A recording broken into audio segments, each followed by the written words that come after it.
The gentleman from Texas is recognized for 2 minutes. Mr. Speaker, I rise in support of freedom and free enterprise, the hallmarks of our great American democracy. A government that places high value on these principles does not force its citizens to hand over their hard-earned money for a mandatory product, in this case, health insurance. This is not just how it's done in America. Mr. Speaker, Nancy Pelosi and her Democratic colleagues rushed this bill through Congress more than 3 years ago. Democrats and Republicans can agree on one thing: this is very flawed and is not even what Americans have asked for in the first place. Even President Obama has signed into law 7 bills that dismantle provisions of his health care law. Defying common sense, the President, Democrats, and Congress continue pushing forward with implementation of this disastrous law, and who wants it? Members of Obama's own party are now doubting how the law will work. Some of the key players of writing the bill don't even want it. Senator Max Baucus said the health care law is a train wreck, and Senator Jay Rockefeller said it's overly complicated and beyond comprehension. Architects of this law don't want it. Insurance companies don't want it. Majority of the public doesn't want it. Organized labor doesn't want it. And I can tell you, as a small business owner of nearly 42 years, I can tell you that small businesses don't want it. No business owner would run their business like the President's running this government and this massive health care overhaul. And I can say from firsthand experience that small businesses, the backbone of our economy, are literally hurting. As a job creator, I know how businesses can no longer hire. They can't take risks that would grow the economy. I've heard from people all over my district who have work available and positions ready to fill, but they can't hire anyone, or else they risk going over the number 50 employees and being subject to the Obamacare employee mandate.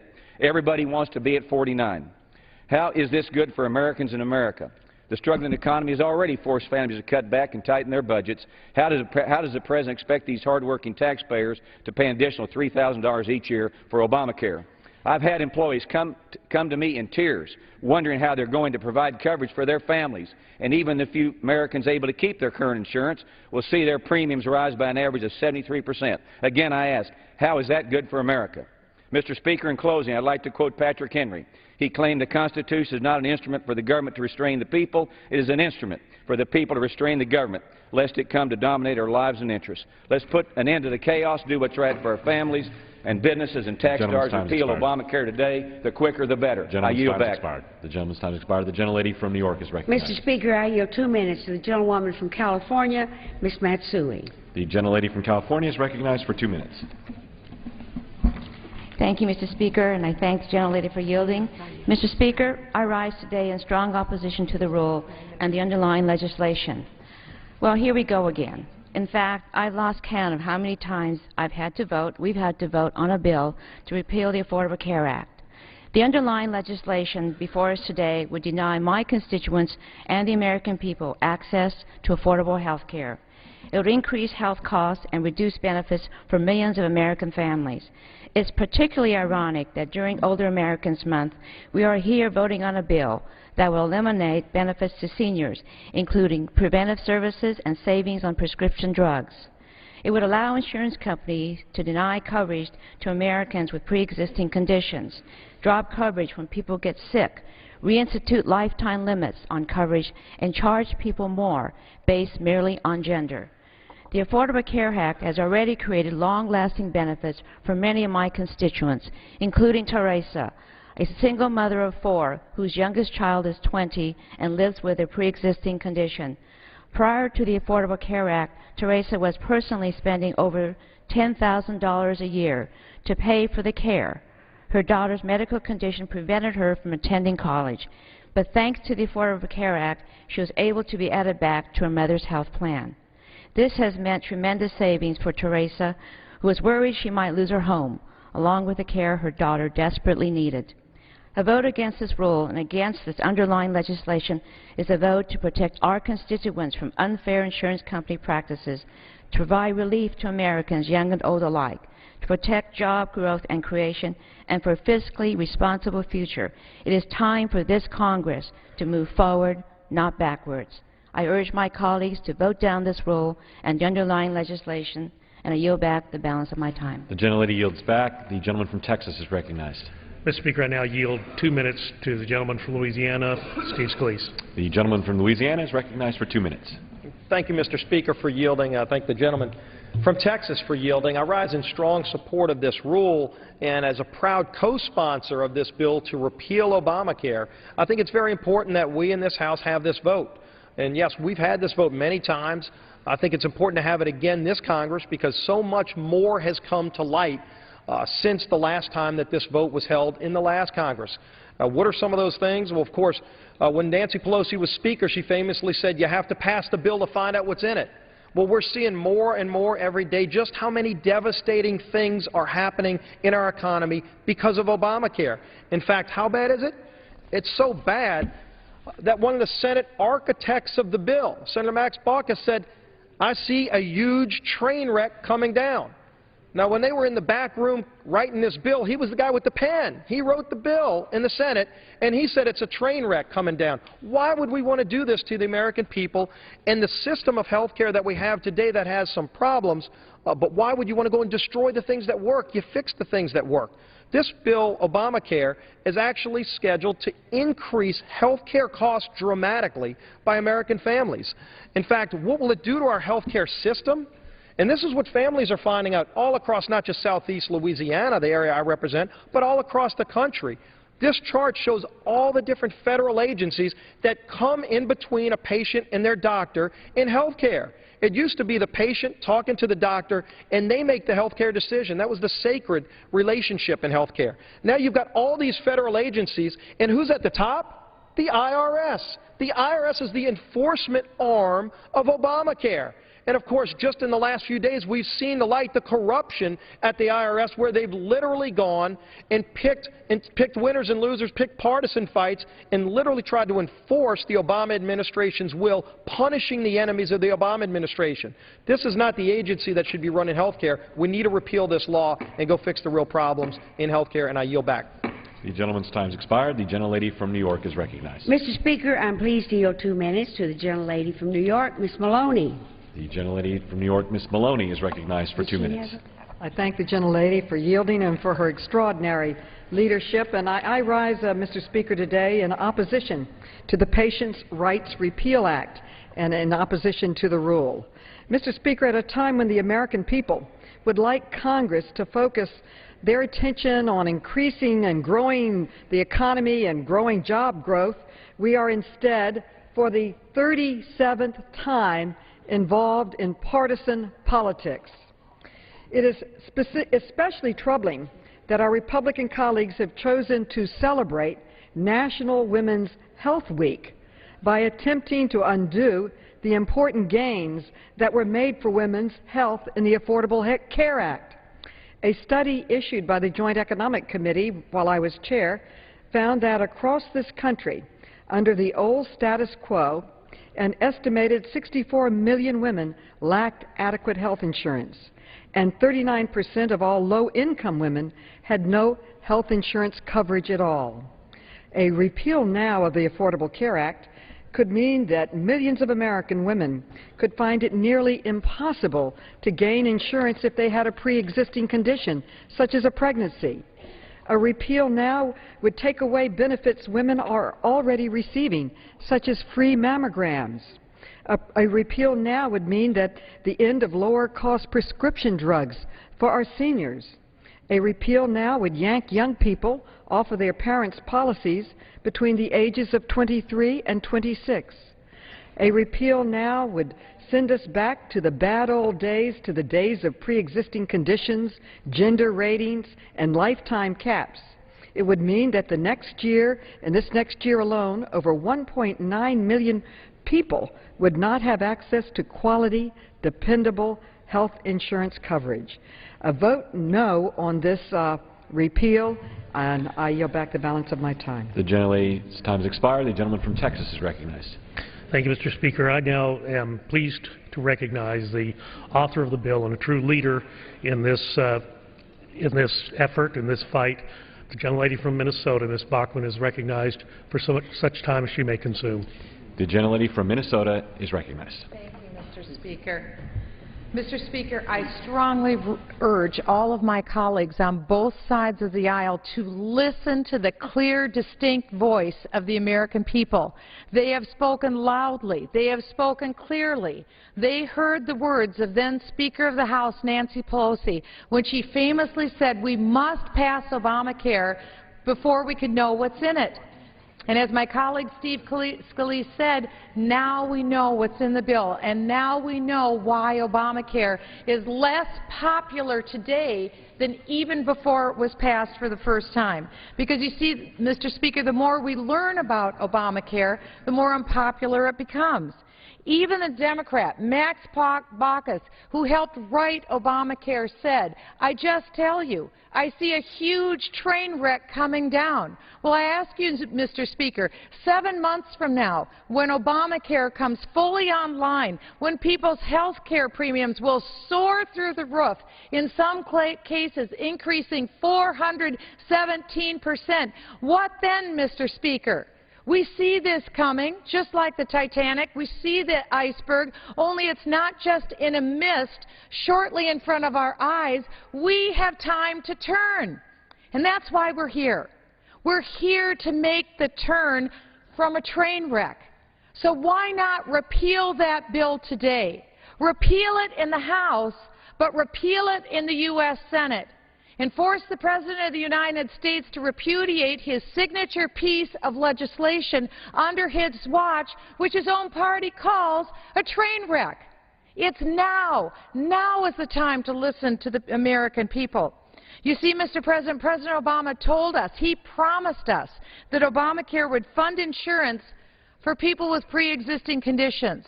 As a compassionate people, we want to help people in this very difficult situation. But Obamacare, the truth is that it is so poorly thought out that the funding for pre-existing conditions has already run out.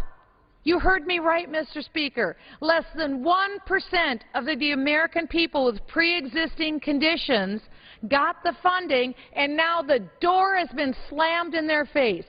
And so I ask you, Mr. Speaker, what now? What are the remaining 99% of the American people with pre-existing conditions supposed to do now? Now they're told we've already run out of money, and the bill hasn't even fully come into effect, the centerpiece of compassion under this bill.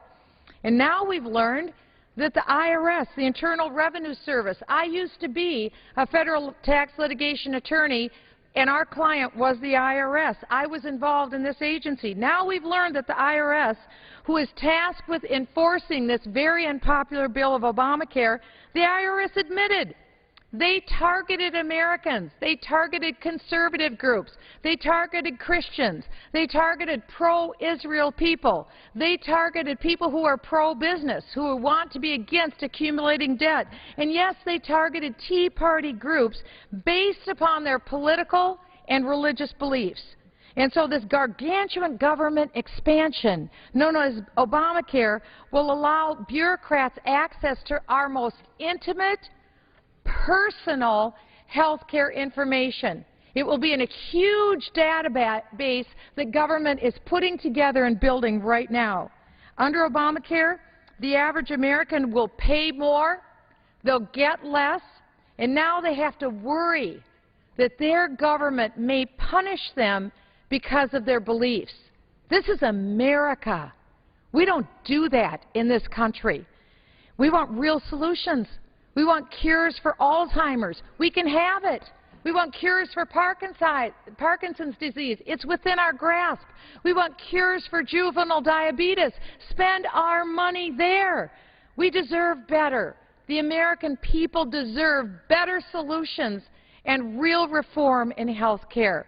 Now is the time. Listen to the American people, and let's give them what they deserve. And I yield back. The gentlelady yields back. The gentlelady from New York is recognized. Mr. Speaker, I am pleased to yield 2 minutes to the gentleman from Rhode Island, Mr. Cicilline. The gentleman from Rhode Island is recognized for 2 minutes. I thank the gentlelady for yielding and for her extraordinary leadership. Mr. Speaker, I rise today in opposition to the Patients' Rights Repeal Act and the underlying rule. More than 3 years ago, following months of vitriolic debate and perpetual Republican talking points on socialized medicine and government-sponsored death panels, Congress passed and the President signed into law a historic health care reform bill that was designed to extend health care to millions of Americans and over time bring down the cost of health care. Opponents of this new law didn't give up. They took their case all the way to the Supreme Court, and they lost. In the House, they held 36 votes to repeal or defund this law, and they failed. According to an analysis from CBS News, these empty attempts at repeal have cost taxpayers a total of $52.4 million, even as my Republican friends argue for cutting important programs like Head Start and critical nutrition programs for those most in need. Yet here we stand, about to vote for a 37th time on repealing a bill that is already providing real benefits for our country. Contrary to what my friends on the other side of the aisle may argue, we've already seen a slowdown in the overall growth of health care spending since the enactment of this law. And just in my home state of Rhode Island, more than 170,000 women have guaranteed access to preventive services without cost sharing. 374,000 Rhode Islanders no longer have to worry about lifetime limits on their coverage. And 9,000 young adults have gained access to health care coverage because of this law. Let's reject this proposal, stop playing these political games, and get back to the really serious and urgent work of creating jobs, preventing gun violence, fixing our broken immigration system, passing a budget by regular order, and ending the sequester. I thank the gentlelady for yielding. I yield back, Mr. Speaker. The gentleman yields back. For what purposes, the gentleman from Texas is recognized. Mr. Speaker, may I ask as to the time remaining? The gentleman from Texas has 17 minutes remaining. The gentlelady from New York has 14 minutes remaining. I thank the Speaker. At this time, I'd like to yield 2 minutes to the gentleman from Kansas, Mr. Hilskamp. The gentleman from Kansas is recognized for 2 minutes. Thank you, Mr. Chairman. President Obama and his legislative supporters promised us many things in Obamacare. Some folks might call this misinformation, but today I call them whoppers. Whopper number one, we were promised Obamacare will reduce the deficit. Instead, according to the report from the nonpartisan GAO, Obamacare will increase the federal deficit by $6.2 trillion. Secretary Sebelius, whopper number two, health insurance for all. She has now admitted up to 24 million Americans will lose their current health insurance. Number three, we were promised it will not fund abortions, yet for the first time in decades, Americans will be forced to fund abortions through federal insurance subsidies. Whopper number four, it will create jobs. A recent nonpartisan study concluded that Obamacare's employer mandate can put up to 3.2 million American jobs at risk. Number four, we were promised it will strengthen Medicare. But instead, Obamacare contains $700 billion in cuts to Medicare and allows a bureaucratic, unelected, unaccountable panel to make these massive cuts to Medicare. Whopper number six, we were promised that Obamacare respects religious liberty. 19 courts disagree because the HHS mandate requires all employers to pay for insurance, including abortion drugs, irrespective of any moral objections. Whopper number seven, health insurance will go down, they promised. But instead, every estimate provided by insurance providers indicates premiums will increase anywhere from 20 to 400%. Whopper number eight, it is not a tax. If it's not a tax, why does the IRS need 2,000 more agents just to implement Obamacare? Because of the 21 tax hikes included in the bill. And last of all, and most importantly, the biggest whopper of all, if you like your health care plan, you can keep it. My constituents, your constituents, have shared real-life story after story about how they will lose the coverage they like once the individual mandate goes into effect. And the CBO estimates up to 7 million Americans may lose their employer-sponsored health insurance plan. Mr. Speaker, it's time to stop telling whoppers and start speaking the truth. It's time to repeal Obamacare now. I yield back. The gentleman's time has expired. The gentlelady from New York is recognized. Mr. Speaker, I'm pleased to yield 2 minutes to the gentlewoman from Florida, Ms. Wasserman Schultz. The gentlelady from Florida is recognized for 2 minutes. Thank you, Mr. Speaker. I rise today in opposition to the Patients' Rights Repeal Act. This is the Republicans' 37th callous attempt to derail health care reform. Rather than work to create jobs and to improve our economy, Republicans are focused on taking away key patients' rights and benefits that are already improving countless American lives. With this vote today to repeal the Affordable Care Act, House Republicans are saying that they don't mind if insurance companies drop patients as soon as they get sick, or if our seniors can't afford their prescription drugs to stay healthy.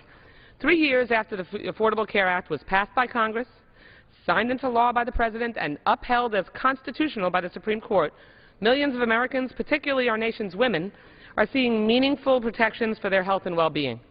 As a cancer survivor and as a mother of 3 young children, this law isn't about politics for me. It's personal. When I was diagnosed with breast cancer at the age of 41, 5 years ago, it was like my world was coming down around me all at once.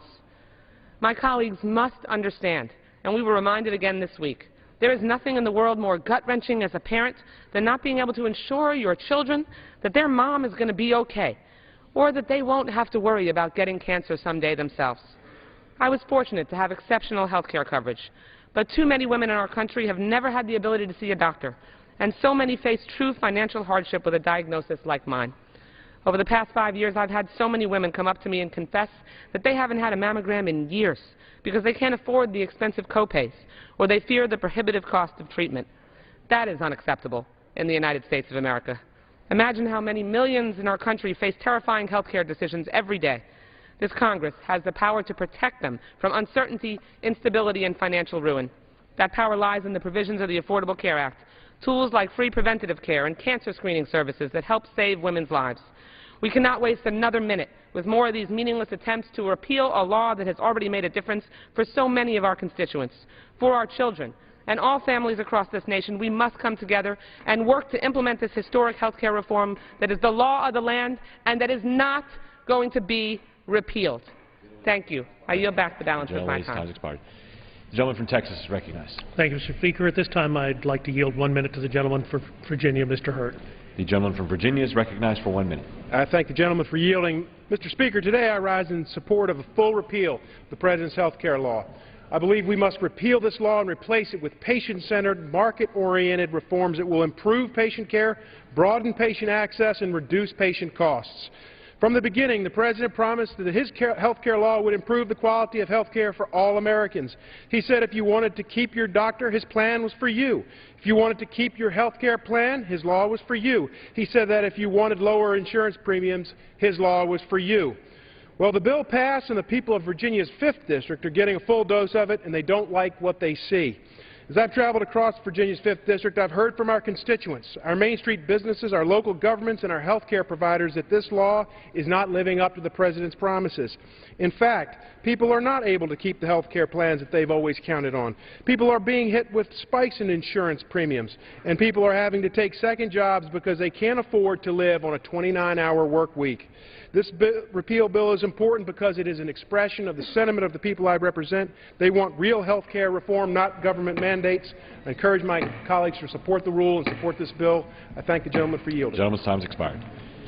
Gentlelady from Texas, or gentlelady from New York is recognized. Thank you, Mr. Speaker. I yield 2 minutes to the gentleman from California, Mr. Swalwell. The gentleman from California is recognized for 2 minutes. I rise in opposition to the Patients' Rights Repeal Act, the 37th such time that the Republican House leadership has had us consider this. Before I came to Congress, I was a prosecutor. And as a prosecutor, I would take my case, present evidence to the jury would reach a verdict, and the case would be closed. The same has occurred with the Affordable Care Act. In 2009 and 2010, this body debated the Affordable Care Act. Evidence that the Affordable Care Act would increase access to quality care was presented. Evidence about eliminating pre-existing conditions was presented. The law was passed by a majority of democratically elected representatives. It was signed into law by the President of the United States, and recently it was upheld by the Supreme Court. We had an election where the President and the candidate who ran against him talked about these, and they had 2 very different positions. And this President who signed it into law was reelected. The verdict on the Affordable Care Act is in. The case is closed. Mr. Speaker, the benefits are also real. In California, 5.6 million people will have access to health care.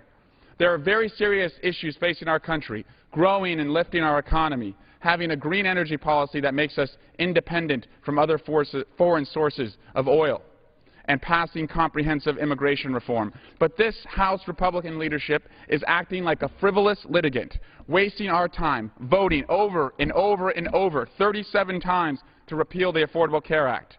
The 37th time will not be a charm.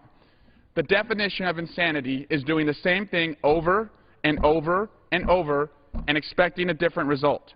I urge my colleagues to oppose H.R. 45, and I urge the House Republican leadership, stop the insanity, and let's move forward on the issues that will grow our economy, make us independent from foreign sources of oil and how we find our energy, and fix a broken immigration system. Thank you, and I yield back the balance of my time. Yields back. The gentleman from Texas is recognized. Thank you, Mr. Speaker. I'd now like to yield 1 minute to the gentleman from Virginia. Gentleman from Virginia is recognized for 1 minute. Thank you, Mr. Speaker, and I want to thank my friend Dr. Burgess for his leadership on this issue and for yielding me this time.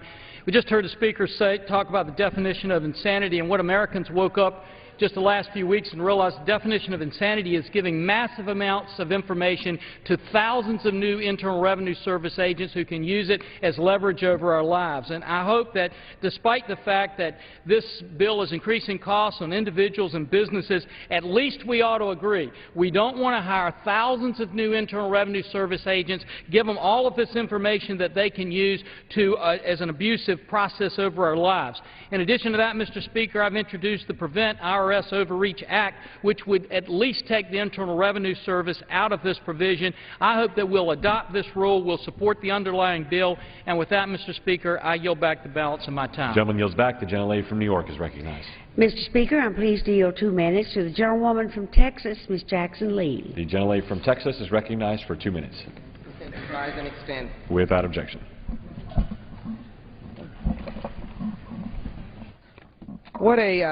I thank the gentlelady for her leadership, and I rise today in opposition to the Patients' Rights Repeal Act. I want you to see the face of those who have been served across America. They are, yes, low income. Some are impoverished, but many are middle income.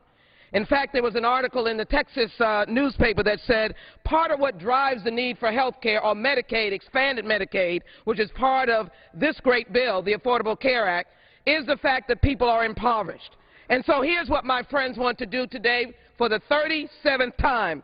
They want to take away from 13 million Americans the health insurance that they need, that they were able to secure with rebates from the health insurance companies.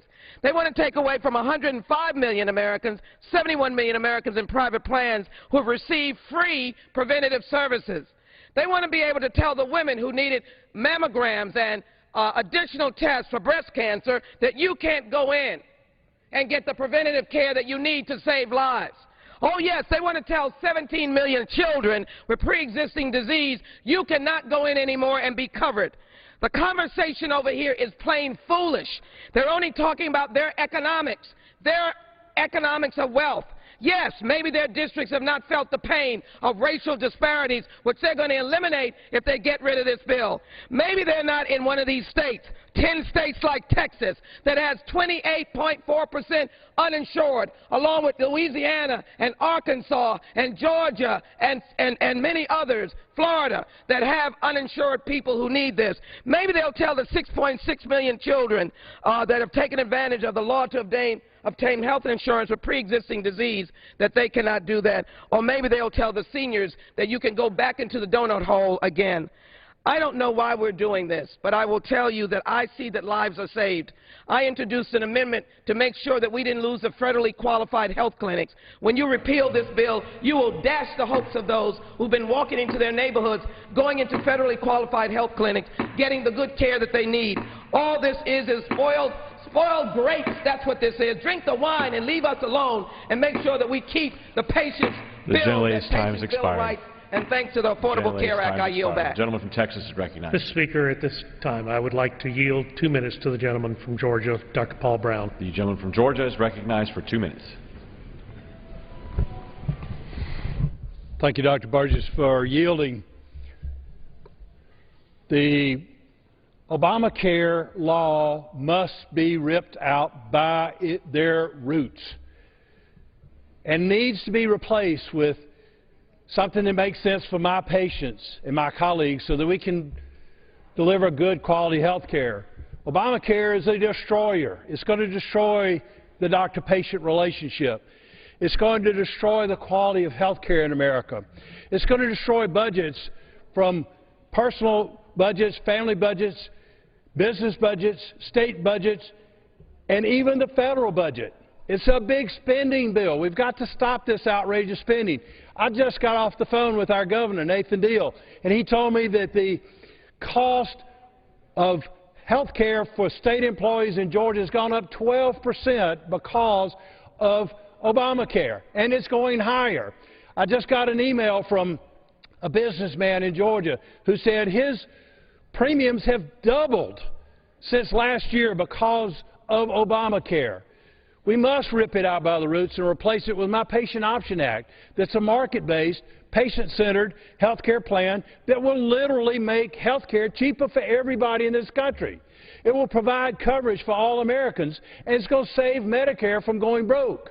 Obamacare is going to break the bank for everybody, and it just must be repealed and replaced with my Patient Option Act. Mr. Chairman, Mr. Speaker, I yield back. Gentleman yields back. The gentlelady from New York is recognized. Mr. Speaker, let me yield myself 30 seconds to respond to the previous speaker. I feel very badly about his constituent whose health care prices have gone up, but I want to say that that's because the insurance companies raised those prices. Obamacare is not yet in effect for small business. And now, I'm sorry I haven't got the time. It's all allocated, but I'll have to talk to you later about it. Okay. Okay. It's Obamacare that's running the cost up, not No, the it's not. insurance It's the company. insurance companies. Mr. Speaker, I yield 2 minutes to the gentlewoman from Connecticut, Miss Esty. The gentlelady from Connecticut is recognized for 2 minutes. I thank the gentlelady. Mr. Speaker, I rise to oppose the Patients' Rights Repeal Act and to the rule. Now, there's nothing wrong with working to improve the Affordable Care Act. We should work to make quality health care more affordable and more available to all Americans. But repeal is not a solution, and it has real and serious consequences for folks in Connecticut. Even worse, this vote is a tremendous waste of time when we have serious work to do for our constituents. Mr. Speaker, this bill is the 37th time Congress is voting to repeal health care reform. 5 months after the tragic attack in Newtown in my district, House Republican leaders continue to refuse to allow a single vote on common sense gun legislation to reduce gun violence. Instead of voting on enhanced background checks, a reform supported by over 90% of the American people, Congress has now devoted 15% of its time to trying to repeal health care. Mr. Speaker, it's time for Congress to stop wasting time on pointless political gamesmanship and to get to work for the American people. I yield back my time. Gentlelady yields back. The gentleman from Texas is recognized. Mr. Speaker, I am pleased now to yield 2 minutes to the gentleman from Iowa, Steve King. The gentleman from Iowa is recognized for 2 minutes. I thank the gentleman for yielding, and as I listen to the gentlelady talk about enhanced background checks, it just occurs to me, Mr. Speaker, that if we repeal Obamacare, we can save more lives by bringing real health care reform to this country and restoring the doctor-patient relationship, providing incentives for research and development, and let our health care system continue to modernize instead of freeze its development and atrophy, as it will under a government-controlled program. As I listened to the gentlelady earlier offer her opening remarks on the rule for the Affordable Care Act, it occurs to me, Mr. Speaker, that it really isn't the name of it.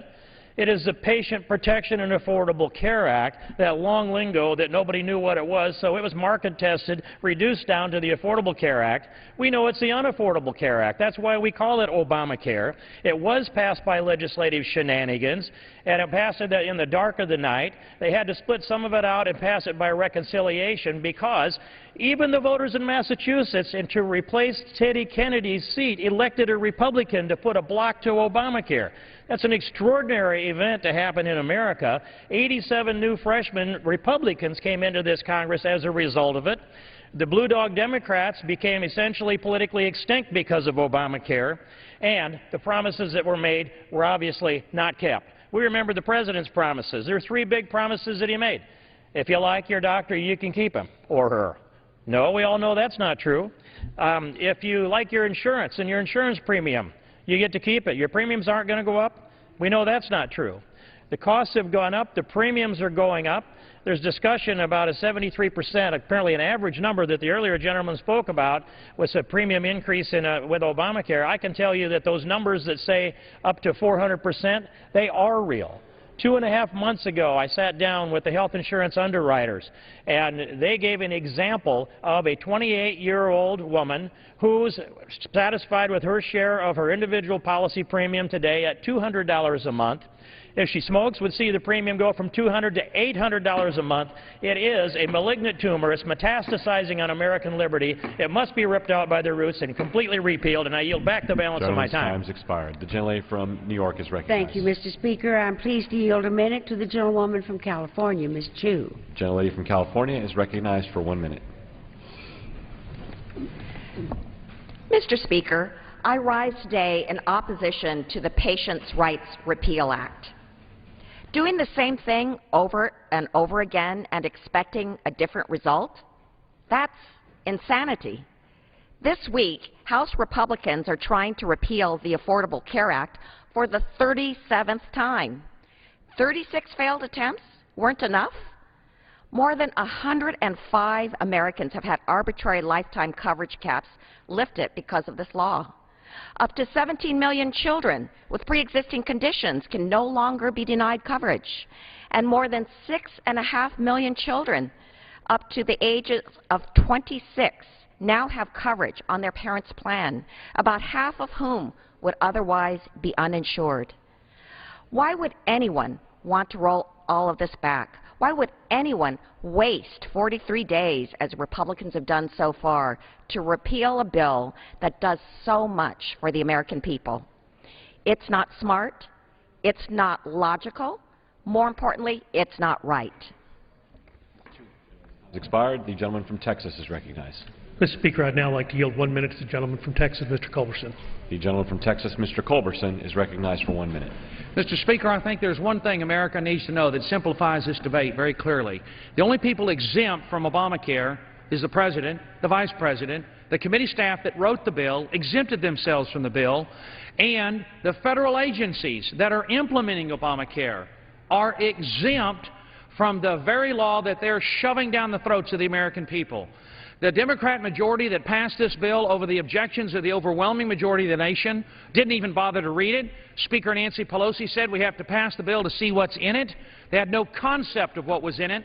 I had the chance to ask the financial genius Charles Schwab recently, what are 2 things we could do to really create jobs and grow the economy? He said, repeal Dodd-Frank and repeal Obamacare, 2 of the most destructive pieces of legislation ever passed by the United States Congress, done by a Democrat majority that didn't even bother to read it and exempted themselves from it. The committee staff that wrote the bill exempted themselves from it. The federal agencies that are implementing it are exempt from Obamacare, but they stuck it on all the American people, including the members of Congress. We're all under it, but President Obama and Vice President Biden are not. And that's all you need to know.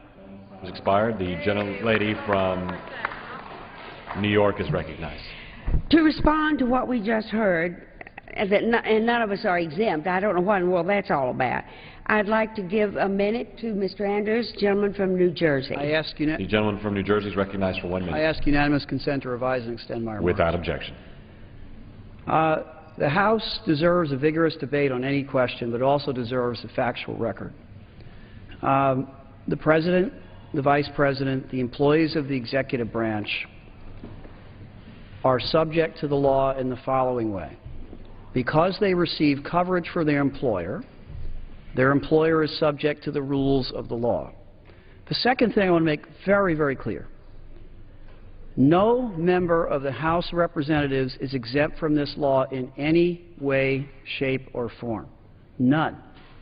As far as the committee staffs are concerned, the committee staffs that you refer to are members of the Federal Employee Health Benefits Program.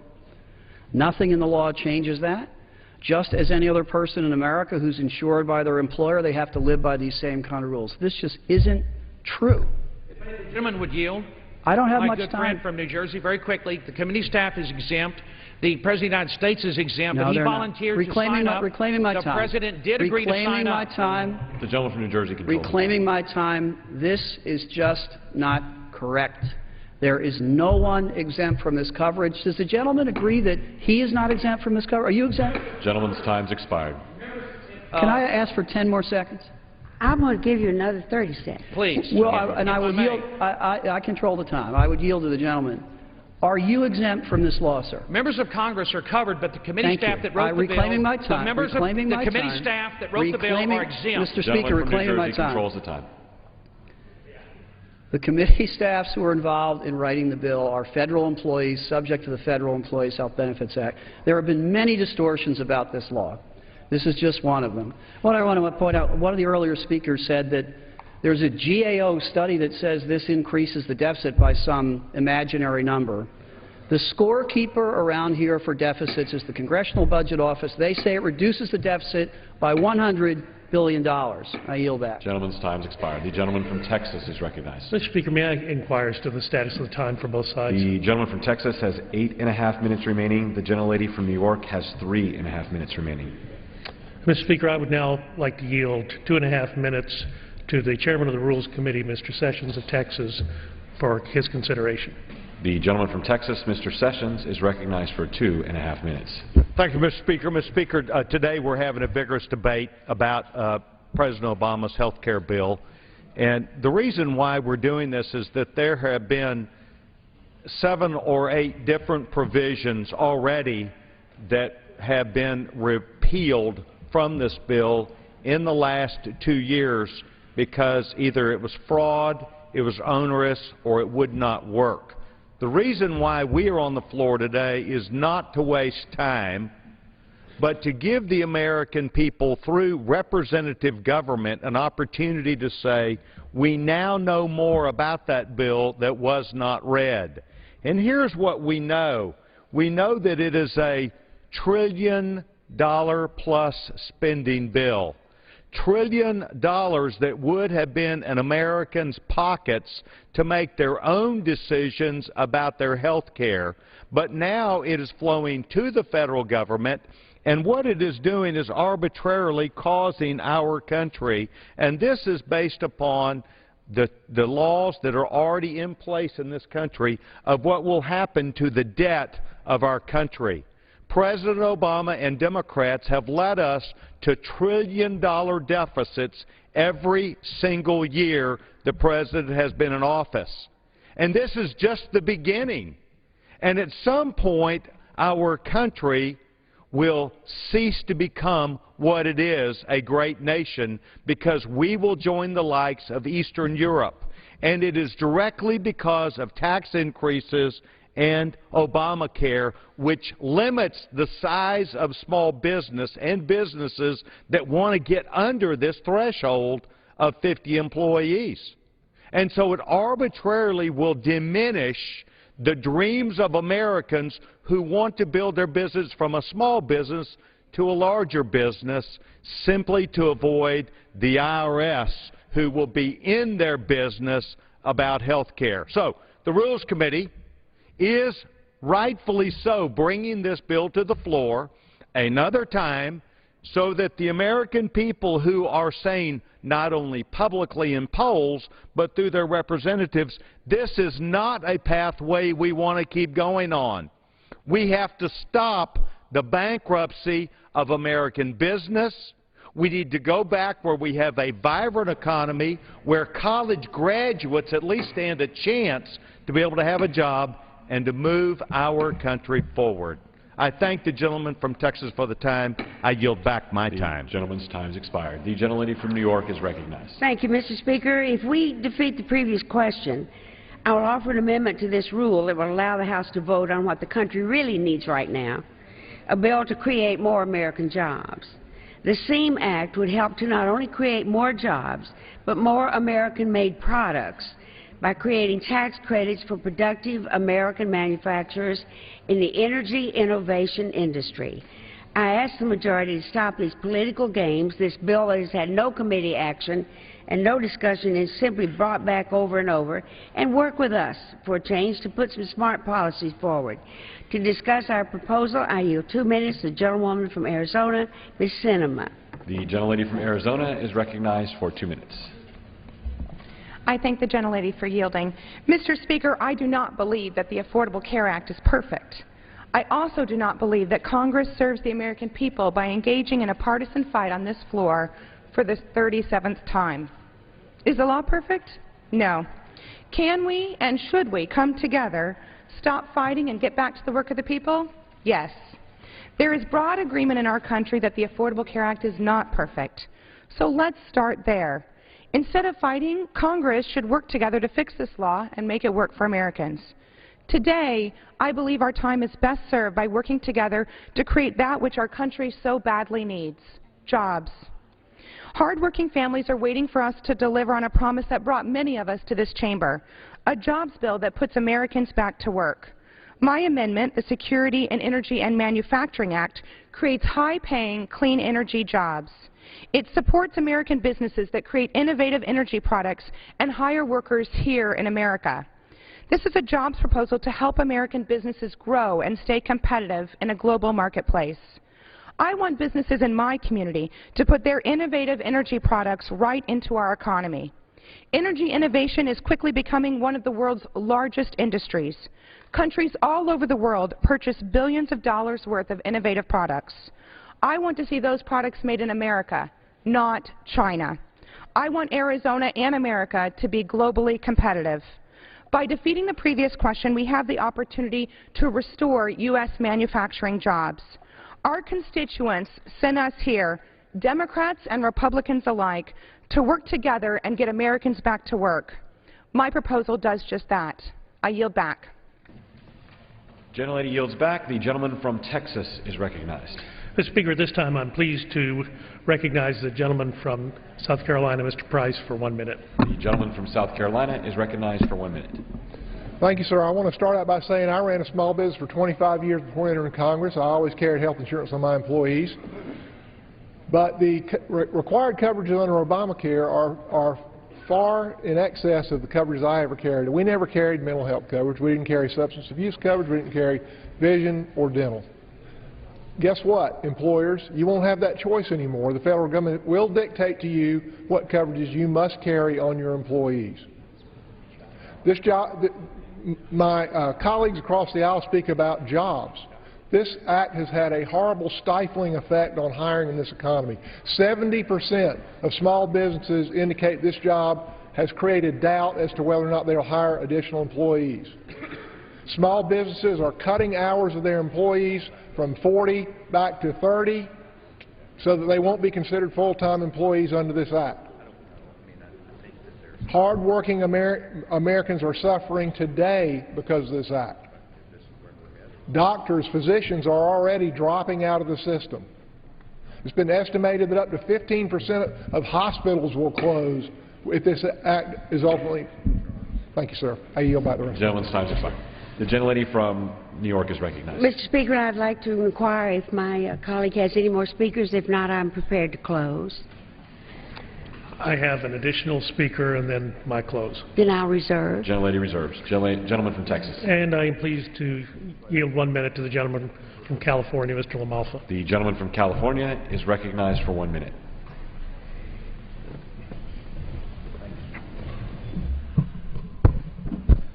Thank you, Mr. Speaker. You know, I'm from Northern California, which is the land of the original 49ers. That was based on the gold rush of about 160 years ago. Now I see that we're creating a new group of 49ers, and it's certainly not heading towards a gold rush for the country. These new 49ers are the people that have to limit the jobs of their small business to 49 or less in order to stay out of the clutches of Obamacare. We also are creating a group called 29ers who have to see their hours cut to less than 30 hours because their employer is out of options, again, because of Obamacare. As a farmer, I know that when things aren't going right with the farm, you have to learn to cut your losses. And in this situation here, we need to have the good sense to not spend good money after bad. And so it's time that we take a good hard look at this Obama health care takeover and decide to repeal it. You know, in California, we seem to have a lot of boondoggles, too, including the high-speed rail project, which prices quadrupled over its original costs. We're seeing the same type of boondoggle with this Obama health care takeover. And so let's do the right thing to preserve jobs, preserve people's health care plans as they are, and not have this boondoggle upon our entire country. I yield back. Gentlelady from New York. Thank you, Mr. Speaker. I want to be very succinct. What you've heard today is probably the same kind of debate that took place in this chamber on both Social Security and Medicare. Those two programs, Medicare operates with a 2% overhead. Most private insurance operates between 20 and 25%. It is a bargain, and it has lifted millions of seniors in this country out of poverty. This bill will provide for us the type of health care that we deserve and that we need based on outcomes and not on plethora of tests that each doctor gives.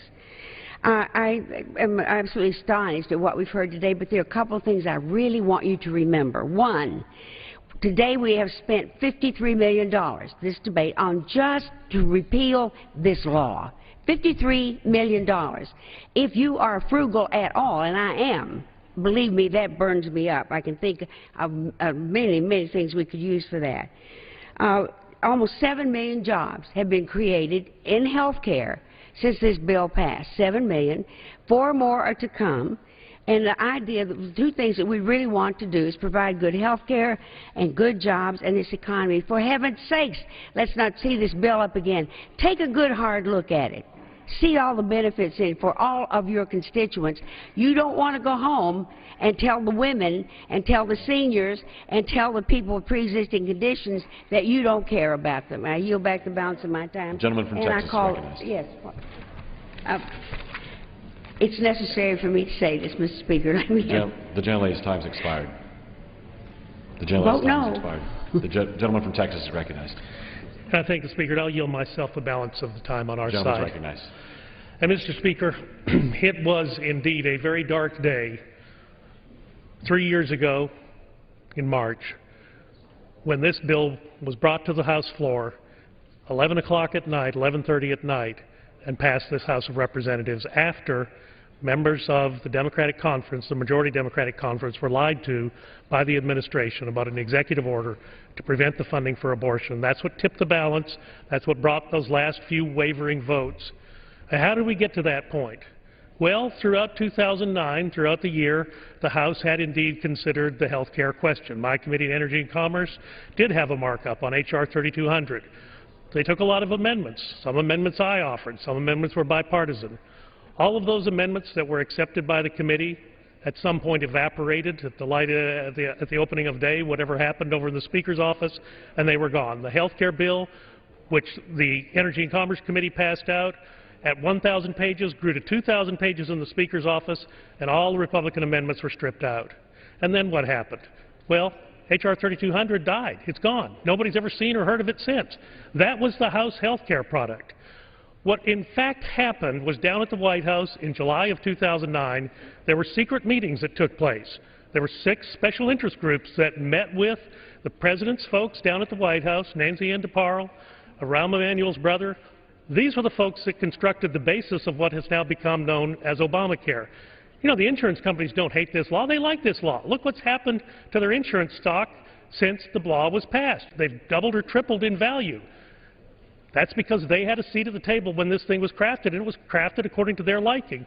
But who really wrote the nuts and bolts of the bill was a staff on the Senate Finance Committee between Thanksgiving and Christmas. This bill, H.R. 3590, which passed the floor of this House 3 years ago, was a bill that had never had a single hearing in the House of Representatives, never had a markup in a single House committee. H.R. 3590 had passed under suspension in the House of Representatives July of 2009 as a housing bill. It went over to the Senate to await further action. The further action was an amendment offered by Harry Reid. Strike all after the enacting clause and insert, and the health care language was inserted. It came back over here, languished for 3 months, nobody read it, and then the Speaker forced it through the House of Representatives a few minutes before midnight on March 18th of 2010. That's why we're having this debate today. Sure, there have been other efforts to repeal of this. There was a full repeal in January 2011. Remember, Republicans won 84 House seats. So it was natural to have a repeal vote. After the Supreme Court had their ruling, it was important to reiterate that position. Now we're doing it again. The other repeal votes that have happened, Many of them have been bipartisan. The 1099, you guys like that? You want that paperwork requirement to come back? The President signed the 1099 repeal. What about the Class Act? You all voted for that. I didn't. The Class Act was repealed on the Cliff vote. The President signed it. The repeal votes that have happened in between have been relatively minor in scope, perfecting amendments, if you will, but the fact of the matter is you can't perfect this thing. It was a dog at the beginning, it's a dog at the end. We ought to do the right thing. Let's bring up the bill, let's pass it, let's send it over to the Senate. I yield back my time. Gentleman yields back. Call the question. Does the gentleman have a motion? I have a motion. Move the previous question. The question is on ordering the previous question on the resolution. Those in favor say aye. Those opposed, no. And in the opinion of the chair, the ayes have it. Mr. Speaker, on that I request the yeas and nays. The yeas and nays are requested. Those favoring a vote by the yeas and nays will rise. A sufficient number having risen, the yeas and nays are ordered. Members will record their votes by electronic device. Pursuant to Clause 8 and Clause 9 of Rule 20, this 15-minute vote on ordering the previous question will be followed by 5-minute votes on adopting House Resolution 215, if ordered, and agreeing to the Speaker's approval of the journal. This is a 15-minute vote.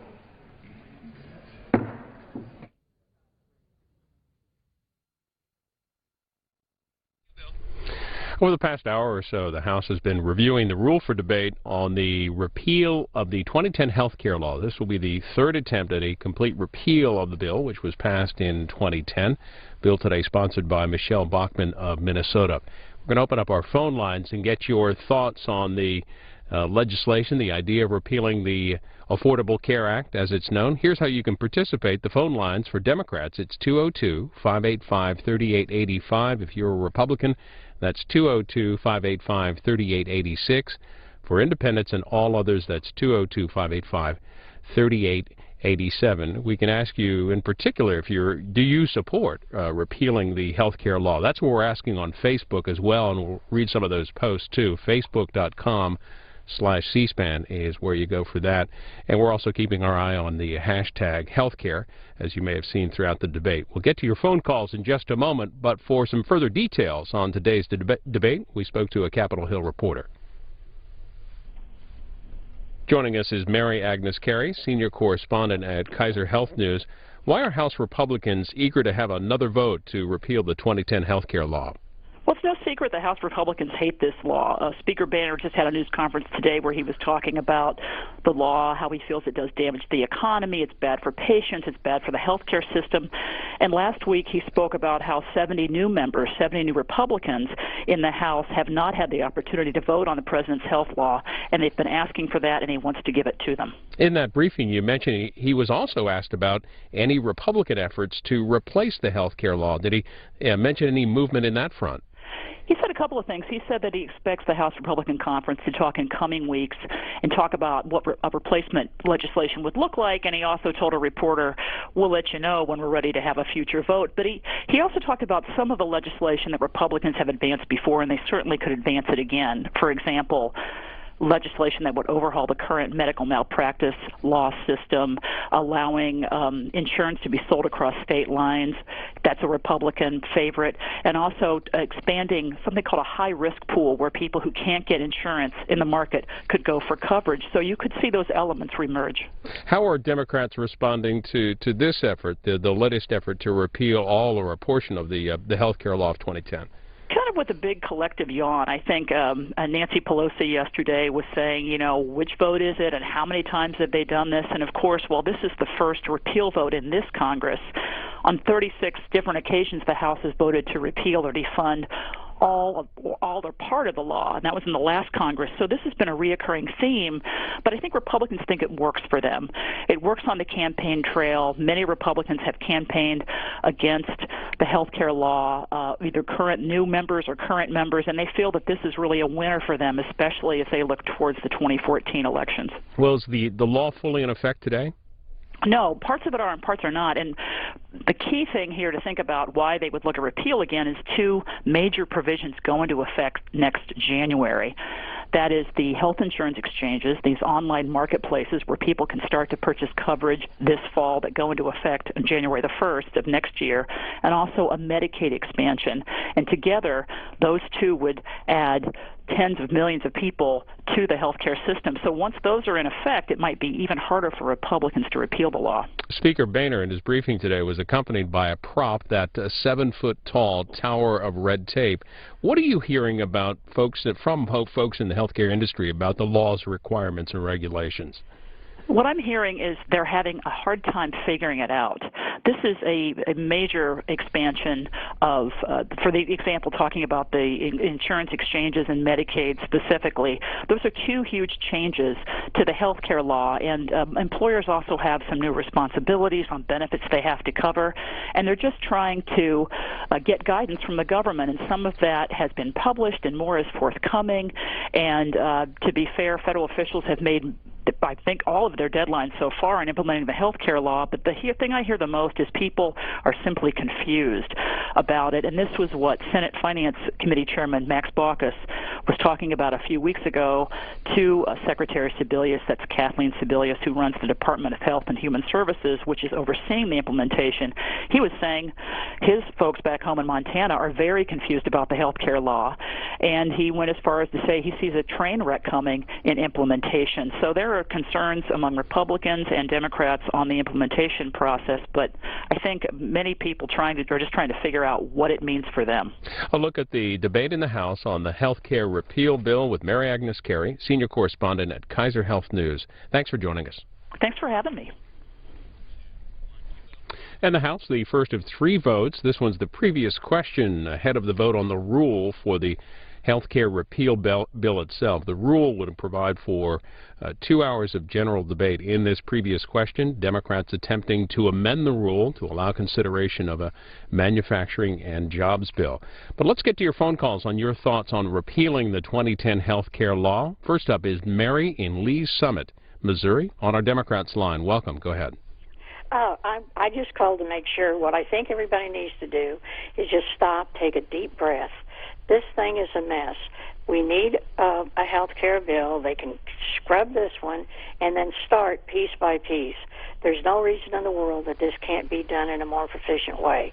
This bill is too big. It's too many problems. And just slow down and start over piece by piece. And he'll still get what he wanted for the people. You'll still get your health care bill, but you'll get it in a more reasonable way. We're asking folks on Facebook as well if there should be a repeal of the 2010 health care law. Penelope says, actually, we need single payer like all other major industrialized nations have. Valinda says, who will be paying the medical of immigrants, legal or illegal? Here's another Mary, this time Toledo, Ohio, on a Republican line. Go ahead, Mary. Yes, I think that the Health Care Reform Act should be readjusted so that people can understand it better and it's not frightening to them. I think that there's probably a lot of things in there that don't apply to corporations, doctors, private buyers, people that are on Social Security or disability. I think that if they go through it with a fine-tooth comb, it can be adjusted to suit the needs of all the American people. Well, you use the term frightening. Is there a piece of the health care law that is frightening to you? Yes. If they repeal it, then it's the, it's the pre-existing condition, medical. Go ahead. So you want to make sure that is in the law? Yes. Mary, I think that's extremely important. I don't think people get sick because they want to be sick. That should be for everybody. Thanks for your call, Mary. Let's go to Pacifica, California. Jerry on our independent line. Oh, hello there. I'm calling because of what my family has had to endure with just what has passed already. My contributions that I have to pay for the medical that I had prior to has increased 6 times monthly that I had to pay before. I am told they will go up again, probably another 70 to 80% at this end of this year for next year. I can't even afford that anymore. And it's really a burden on me and my family on what has already happened. When I go to get a prescription, which was in 2011 for asthma, it was $10 copay. Now that same medicine is $65. So who are you helping? It's not helping. It's going to hurt, and next year it's going to probably be over $100 a month just for us to get the asthma medicine that we need, or we have to wait and not use it as much. You tell me this is fair for the average person. That's Jerry in California. Jerry, thank you for your comments. More coming up. We are taking your calls on the repeal of the 2010 health care law. This is the beginning of the debate this afternoon. They finished debate on the rule. If they pass the rule, there'll be 2 hours of general debate ahead. The Washington Post writes that the first time the bill came up for repeal was in January 2011. Republicans had just taken control of the House. The vote itself was never in doubt. They write in the summer 2012, after the Supreme Court upheld the health care law, the House voted again to repeal the law, but obviously it's never gone anywhere in the U.S. Senate. Robert's in Sicklerville, New Jersey, on our Democrats line. Hi, my name is Robert. I'm from New Jersey, and I don't see what they're doing.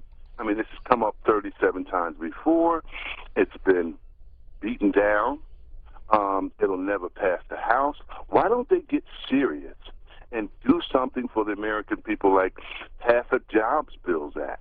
And to me, it's all insane. It's been insane since Obama's gotten elected to office. It's like we still have some racists in this country who just don't want to see a black man, no matter what he proposes for the country, whether it's good or bad. They're going to shoot it down. They're showing their true hand, that racism is still alive, especially in the House Republicans and the Tea Party and the Conservatives. Why in this country does nobody represent the poor and the middle class? Why is everybody representing the rich and people who can already afford health care?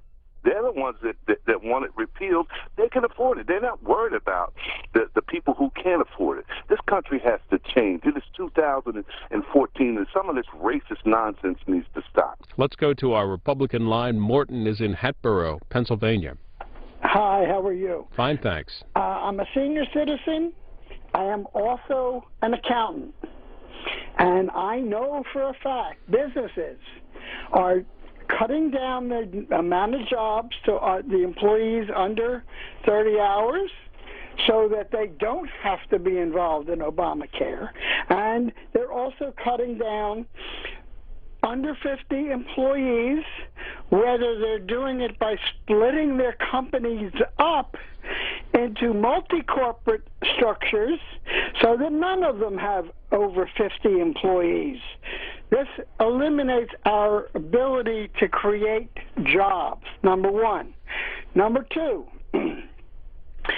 I just got my bill for my supplemental insurance. Mm-hmm. The supplemental bill went up 25%. And that's not even when the full Obamacare comes in. Where do you get your supplemental insurance? United. I don't have the bill in front of me. That's all right. My wife's, because I'm with the VA. Well, thanks for calling in. On the floor again. Previous question. Rule vote next on the health care repeal law, on the repealing the health care law. And the general debate, if they approve the rule, will be 2 hours. In a related story, The Hill writes that House Republicans have introduced separate bills aimed at scaling back the Internal Revenue Service's involvement with implementation of Obamacare. The Hill writing that Randy Forbes of Virginia and Tom Price of Georgia said their bills are needed in the wake of the IRS's confirmation that it applied extra scrutiny to conservative groups seeking tax-exempt status. Here's a Lanconia, New Hampshire, independent line, and Adrian, go ahead with your comments. Yes, hello. I'm in favor of the repeal of the 2010 health care law, and I will base it on this. First off, my supplemental insurance has gone up close to 400%. The second portion has to do with anything that you vote in for the American people that's supposed to be good. That's all I'm hearing is how good it is for the American people. Well, what's good enough for us should be good enough for every federal worker, including the President of the United States. It shouldn't be just forced down the American people's throat. Another comment on insurance rate, Facebook.com/C-SPAN. We're asking the question, do you support or oppose repealing the 2010 health care law? So far, 184 people voting in favor of repeal, 153 against. Judith says the rate of insurance premium raises has at least slowed for what it was over the previous decades. Another view from Richard Duran, who says, I'm a senior. I do not think the Affordable Care Act should be repealed. Mickey is in Burna, Kentucky. He's on our Democrats line. Yeah, I'm in favor of the Affordable Care Act. I mean, I want to know how come the Republicans can tell untruths up on the floor of the House and get away with it, and they want to waste our time on this repeal of Obamacare when our economy is slowly growing. Mickey, thanks for weighing in this afternoon. New Orleans is next, our independent line. James, how you doing? How you doing? Just make sure, James, make sure you mute your television and go ahead with your comments. Okay. Well, I'm for the Affordable Care Act, and I'm an independent, but I'm for the Affordable Care Act because it looks like they can't get it together, and they can't get it right. A Republican put 37 times spending our money like they want to. $50 million is a lot of money just to be spent on trying to repeal something that's been passed already. So they really have a problem, you know. And I think they really need to look at themselves, look back, and look into what happened during the Republican president. I'll let you go there, James. Getting a little bit of feedback there. The House, again this afternoon, their only item on their agenda is this repeal of the 2010 health care law, the third attempted full repeal of the health care law since it passed in 2010. We're taking your phone calls. We're keeping an eye on Twitter and Facebook. Some reaction to the attempt this afternoon in the U.S. House. Over in the Senate, a vote underway on confirming the president's nominee for Energy Secretary Ernest Moniz. That is, the vote's underway. You can follow that on C-SPAN 2. The Education and Welfare Committee earlier today, Labor Committee, right? Health Education and Labor Committee earlier today passed forward the nomination of Tom Perez to be Labor Secretary. It passed the committee. Next stop is the floor of the Senate. Back to calls in Verona, Missouri on our Democrats line. Richard, you there? Yes, I am. You know, this health care law, you know, if the Republicans really want to do away with Obamacare, they should come up with something better. You know, like single payer or put everybody on Medicare and pay for it. Yeah, our premiums are going up, but everything else is going up. If you notice gas, it's gone up. There's no free lunch. If you want good health care, you're going to have to pay for it. And them Republicans just will grow up and get with they're dividing the country so much that I don't even know if the country's going to survive. On the issue of single payer, Robin's in agreement with you there, Jim, on Twitter, twitter.com/C-SPAN. We're using the hashtag healthcare. Robin says, I would rather have single payer healthcare. Healthcare law provides more choices for insurance. This should make for competition. Another view from JW who says Obamacare is not about healthcare, it's about power. In Madisonville, in Texas or Tennessee? Sarah, where are you calling from? I'm in Madisonville, and thank you for my call. I am wanting this health care law repealed because anything that is put through into law behind closed doors, you know good and well it's not going to be good for the country.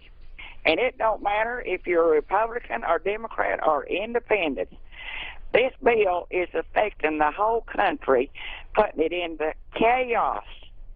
Now, my family cannot even afford to go see a doctor. They can't afford the health care. I'm a senior citizen, and my medication has went up every 2 months ever since this went into law. So I am wanting it repealed, please. That's Sarah. Let's go to Alice in Maria, in Alice, Texas, on our Independence line. Go ahead. Yes.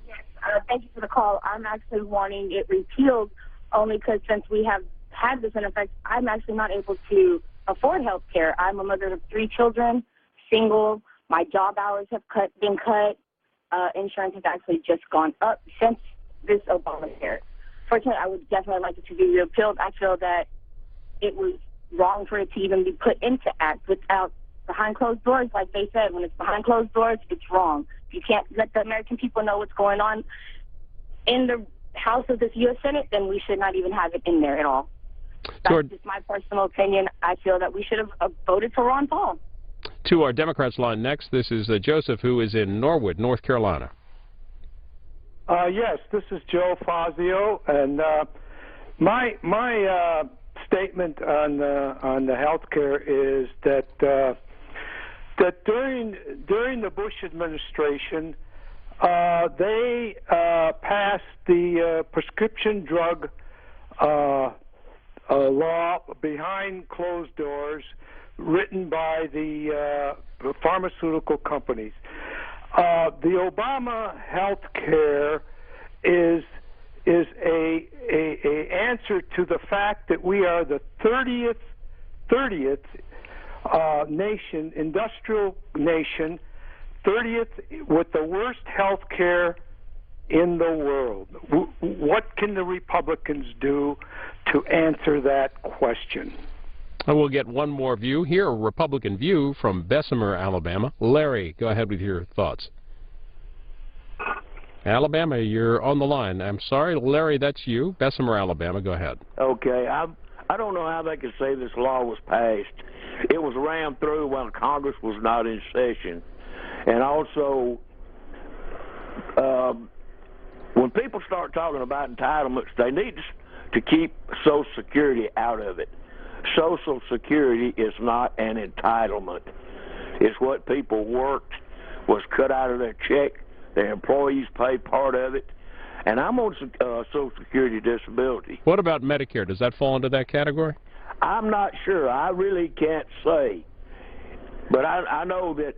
Well, I mean, it's the same sort of thing. You pay into it. So does it fall? Well, it's not an entitlement either. Anything the people paid into and their employers is not an entitlement. It's not like food stamps and all these other things. Larry, thanks for your call. Thanks for all your calls, and we continue to keep the conversation going online at facebook.com/cspan. We're also using the hashtag healthcare for the conversation this afternoon. On the House floor, they're on the previous question vote. Next up, the rule vote for the bill, which would repeal the 2010 health care law. If the rule passes, there will be 2 more hours general debate before a final vote later this afternoon.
On this vote, the yeas are 228 and the nays are 193.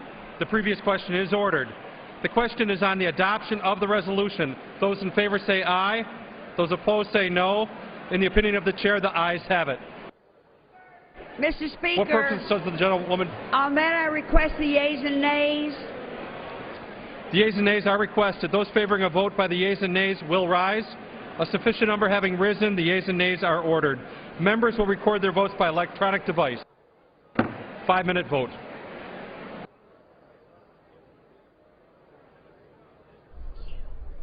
Members are voting on the rule for debate for the repeal of the 2010 health care law. It would allow for 2 hours of general debate with no amendments.